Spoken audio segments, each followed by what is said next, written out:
नमस्कार मित्रों, मैं वाहिद खान पठान आप सभी का बहुत बहुत स्वागत करता हूं।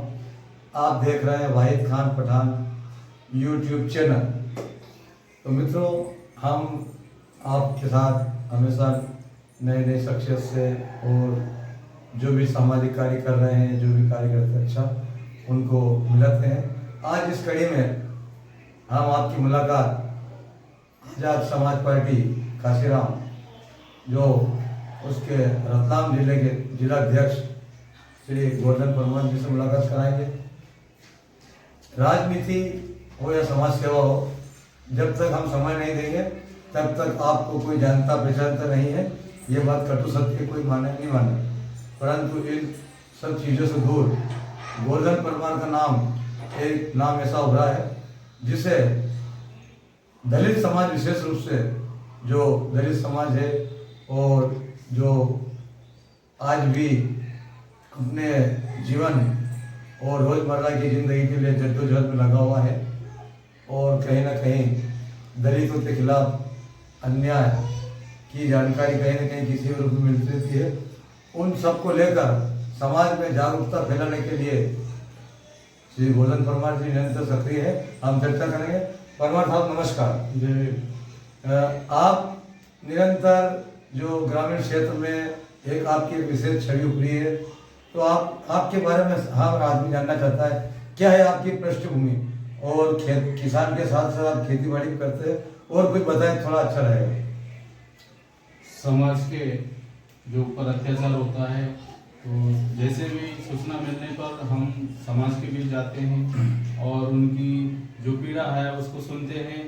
पीड़ा सुनने के बाद कहीं उनकी कार्रवाई नहीं होती तो वो कार्रवाई हम वहाँ पहुँचकर वो कार्रवाई करवाते हैं।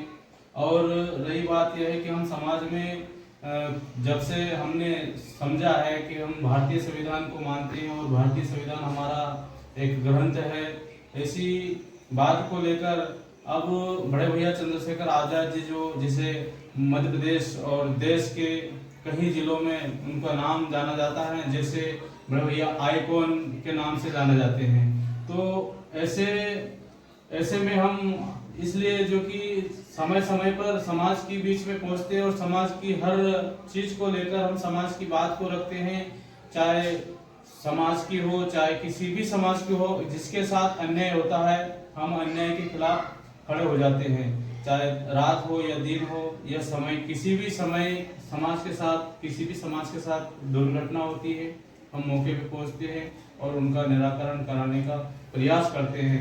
जैसे शासन प्रशासन को भी हम अवगत कराते हैं हमारे समाज के बीच में या अन्य समाज के बीच में ऐसा कुछ विवाद होता है तो हम आपसी बैठ के समझाइश देते हैं और समझाइश देने के पश्चात ऐसा कुछ मामला आ जाता है तो उस मामले को हम आगे तक पहुँचाए, वरना जब तक हमारा बस चले तब तक तो उस मामले को हम वहीं उस प्रयास करते हैं। तो साथियों, यही मेरी बात है। और अब जो समाज की जो बातें आ रही हैं कि आपको समाज में जाने जा रहे हैं, तो भैया ये है कि समाज के बीच में हम रोज समय निकालकर उनकी बात को सुनते हैं और उनकी जो समस्या को हल करते हैं और पहुंचते हैं उनके बीच में, समाज के बीच में। तो समाज स्वयं ही वो अपना व्यक्तित्व के सामने अपनी बात रखते हैं। तो परमार साहब, हम जैसे कि जिले की बात, एक ग्रामीण क्षेत्र जो गांव नेहरू है वहाँ से आप देते हैं, तो एक जिले से जो इस ग्रामीण क्षेत्र से लेकर आज जो बड़े स्तर तक भी आप, मैं दिल्ली में सभा हो या भोपाल में हो या उज्जैन में हो या रतलाम में हो, हर कार्यक्रम अटेंड भी करते हैं। तो ये शुरुआत किस प्रकार से हुई आपकी कि हम जो आज इस प्रकार से लोग आपको ग्रामीण क्षेत्र में मैंने देखा है पहचानते हैं, मानते हैं, बहुत सारी चीज़ें आपको लेकर। शुरुआत तो मेरे एक छोटे से गांव से हुई थी।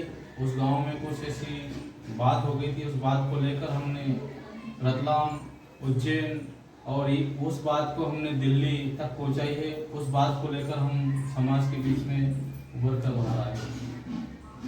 और अब जो ये अभी जो भाई चंद्रशेखर आजाद रावण जी की जो सभाएं हुई रतलाम जिले में आलोट विधानसभा क्षेत्र में, कोई सभी कार्यक्रम कोई अकेला नहीं करता है, सभी का सहयोग रहता है, ये बात है। परंतु जो आलोट विधानसभा क्षेत्र में आपकी जो पूरा कार्यक्रम को कहीं ना कहीं बहुत सफलता देखी गई और इसका आकलन भी चल रहा है।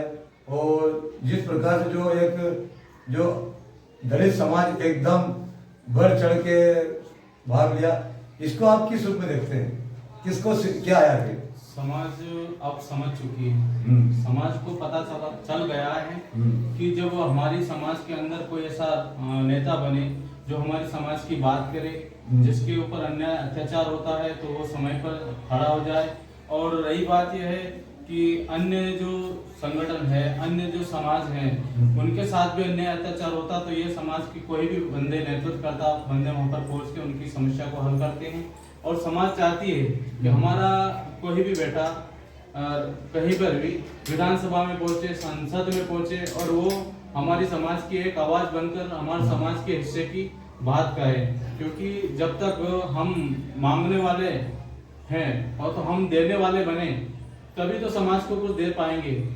मांगने से कुछ मिलता नहीं है, जब मांगा जाए तो कुछ नहीं मिला जाता है। उसको छीनने के लिए हमारे समाज को किसी भी बंदे को हमें विधानसभा में पहुंचाना पड़ेगा। और पहुंचाने से हमें हमारे जो बड़े भैया चंद्रशेखर आजाद जी ने बताया कि आपके अनमोल चीज है, जिस चीज का आप उसको आकलन कर लेंगे और उससे समझ लेंगे कि हमारा अनमोल चीज है मत अधिकार। जो मत अधिकार है उसको समझेंगे तो आप अपने बंदे को अवश्य विधानसभा में पहुंचाएंगे और वो आपकी आवाज बुलंद करेंगे और वो आपकी आवाज विधानसभा में उठाएगा। अभी हाल ही में जो रैली है, सभा है, जो संविधान बचाओ यात्रा और सत्ता परिवर्तन यात्रा, ये जो यात्रा निकली, इसमें कहीं ना कहीं एक बात उभर कर आई सामने कि जो भीम आर्मी आजाद समाज पार्टी है, 230 जो विधानसभा सीटें आलोट पूरे मध्य प्रदेश में, तो अपने उम्मीदवार अधिकांश जगह उतारेगी। तो ऐसे में आलोट विधानसभा क्षेत्र से भी कहीं ना कहीं ऐसी चर्चा चल रही है कि गोवर्धन परमार को पार्टी अगर टिकट देगी तो अब चुनाव लड़ा जाएगा। आपको इसमें क्या विचार आता है? मैं इसमें कहूँगा कि जो समाज चाहेगा वही होगा। जो समाज मत अधिकार हैं वो देना चाहे और जिस बंदे को वो उठाना चाहे उसी को उठा सकती है। क्योंकि उन्हें यही पता होना चाहिए, उन्हें पता है कि रात दिन जो मेहनत कर रहा है, रात दिन जो चल रहा है, उसी बंदे को विधानसभा में उतारने की उनकी मंशा है। यानी कि कुल मिलाकर आपका सही बताना है कि पार्टी संगठन जो है आपका वो चाहेगा और समाज चाहेगा तो आप विधानसभा, आलोट विधानसभा जो 223 क्रमांक है उससे चुनाव अगर चाहेंगे तो लड़ सकते हैं। तो मित्रों, ये थे गोवर्धन परमार। ऐसे भी और अन्य शख्सियत तो हमारे आपको मुलाकात कराते रहेंगे। तो परमार साहब, हमारी बहुत बहुत शुभकामनाएं। आप अच्छा कार्य करें, समाज में आपसी सौहार्द बना रहे और सभी मिलजुल कर रहे। बहुत बहुत धन्यवाद। मित्रों, ये वीडियो कैसा लगा आप अवश्य बताएं। मैं वाहिद खां पठान आप सभी का पुनः बहुत बहुत स्वागत करता हूँ। बहुत बहुत धन्यवाद। नमस्कार, शुक्रिया।